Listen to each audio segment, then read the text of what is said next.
Hello everyone, Volker here from MSO-dlx with another episode on special charts. This episode is dealing with the cost curve.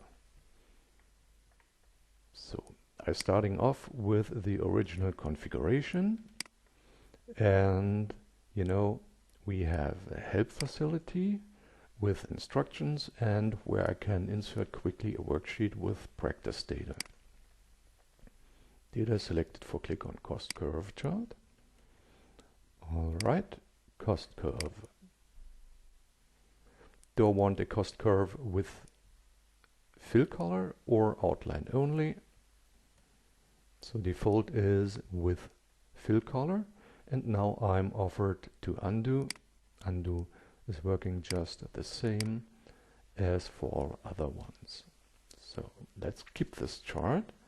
The challenge for the cost curve is writing a new data table in a certain pattern.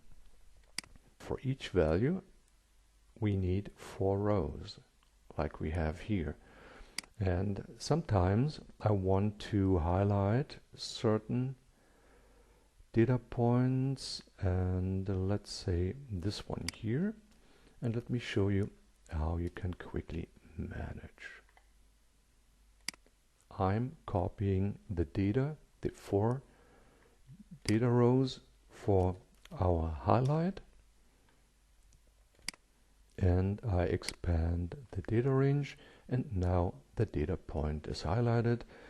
It goes without saying that I may do so for other data points as well, say this one over here.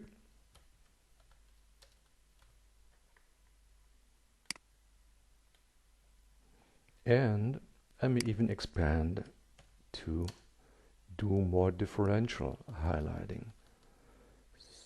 So yeah, why not this data point here?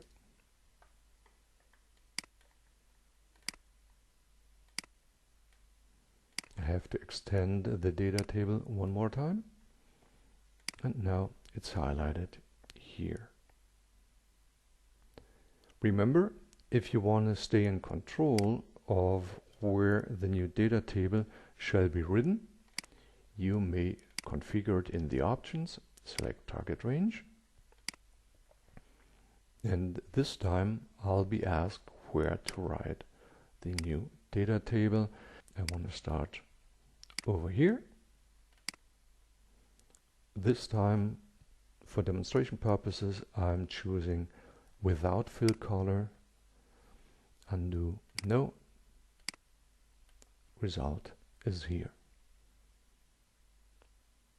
Alright folks, I hope you enjoy creating cost curve charts that quickly.